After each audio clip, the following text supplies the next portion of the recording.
Assalamualaikum warahmatullahi wabarakatuh. Jumpa lagi dengan saya Emma Apriani, NIM 19017012, Prodi Sastra Indonesia Universitas Negeri Padang.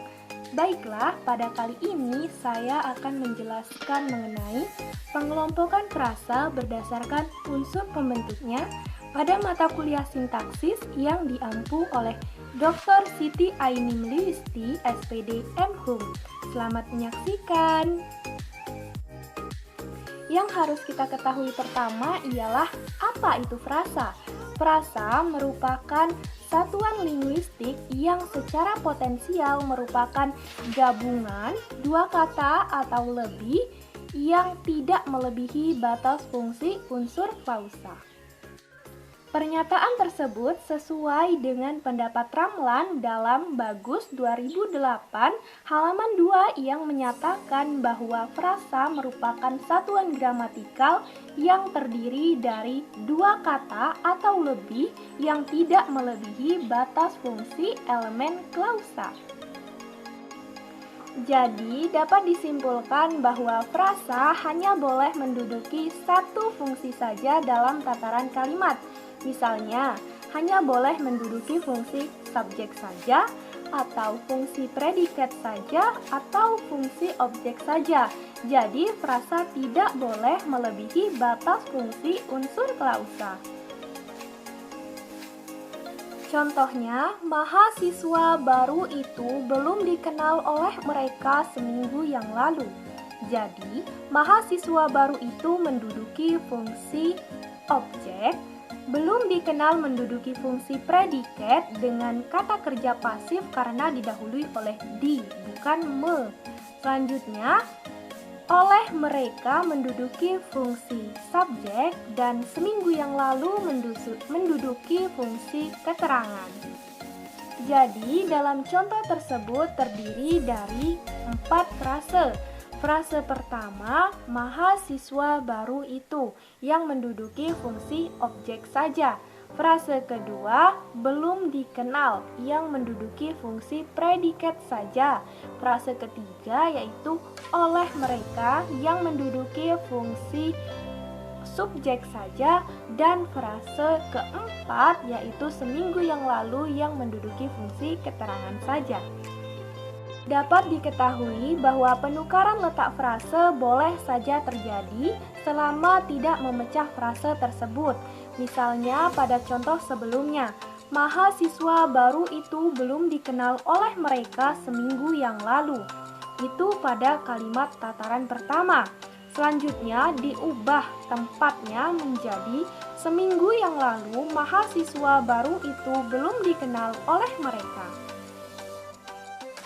Jadi dapat disimpulkan bahwa dalam frasa boleh terjadi penukaran letak frasa karena itu tidak akan mengubah makna yang ada dalam frasa tersebut, tetapi tidak boleh memecah frasa karena akan terjadi perubahan makna, bahkan bisa terjadi menimbulkan arti yang tidak diketahui oleh pembaca.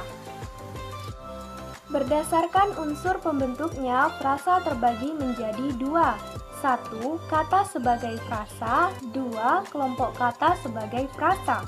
Kata sebagai frasa atau dikenal dengan istilah anoma sintaksis. Sebenarnya, kata sebagai frasa ini sedikit menyalahi aturan frasa, karena sebagaimana yang kita ketahui sebelumnya bahwa frasa adalah gabungan dua kata atau lebih yang tidak melampaui batas fungsi klausa. Tapi jika dilihat dari satuan sintaksis, satu kata juga dapat berfungsi sebagai frasa karena juga menduduki satu fungsi dalam klausa. Contohnya, dia disayangi ibunya. Dari contoh tersebut dapat diketahui bahwa terdiri dari 3 frasa, yaitu dia, frasa disayangi, dan frasa ibunya.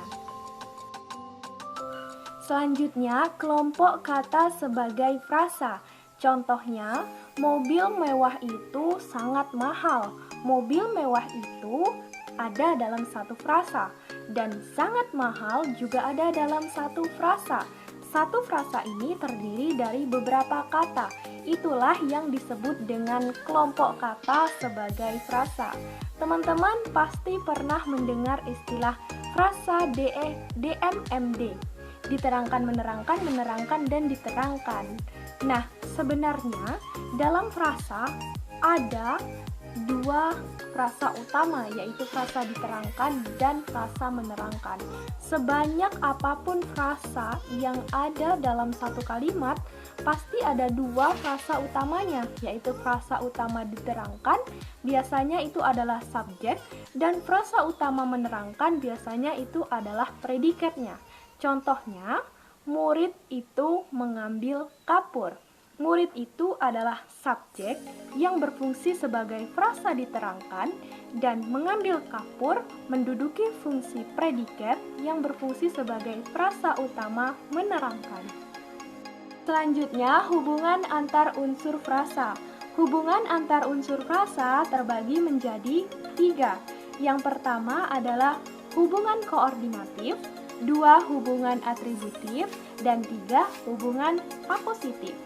Hubungan koordinatif adalah hubungan antar unsur frasa yang memiliki kedudukan yang setara.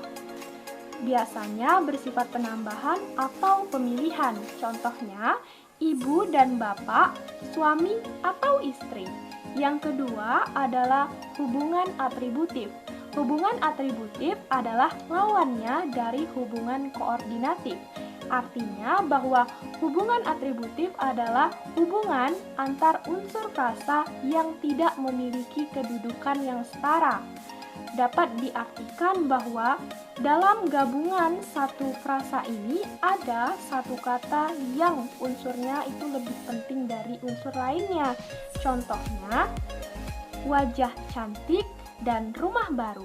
Wajah dan rumah adalah unsur pusat dalam frasa ini yang secara semantisnya itu sangat penting. Sedangkan cantik dan baru adalah unsur atributif yang fungsinya hanya sebagai atribut atau pelengkap saja. Yang ketiga adalah hubungan apositif. Hubungan apositif adalah hubungan yang menjelaskan atau hubungan yang menjadi pengganti dari bagian yang dijelaskan. Contohnya, Indonesia, tanah airku. Jadi, kata Indonesia dapat diganti dengan kata tanah airku. Contoh lain, Yogyakarta, kota gudeg. Jadi, kata Yogyakarta dapat diganti dengan kata kota gudeg. Selanjutnya, jenis-jenis frasa. Jenis-jenis frasa terbagi menjadi 2, frasa endosentris dan frasa eksosentris.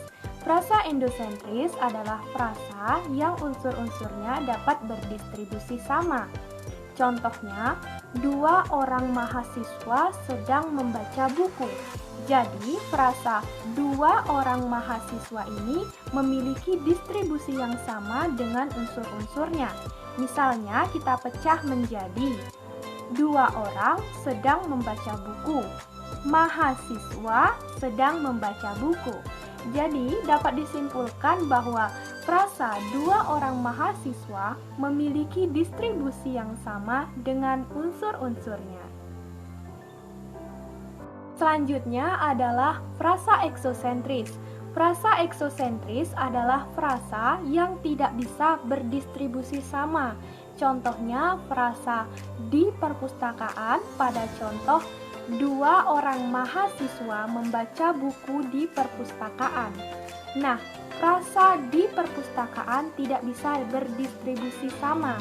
Jadi, walaupun kita pecah, maka itu tidak akan memiliki makna. Contoh kita pecah ya.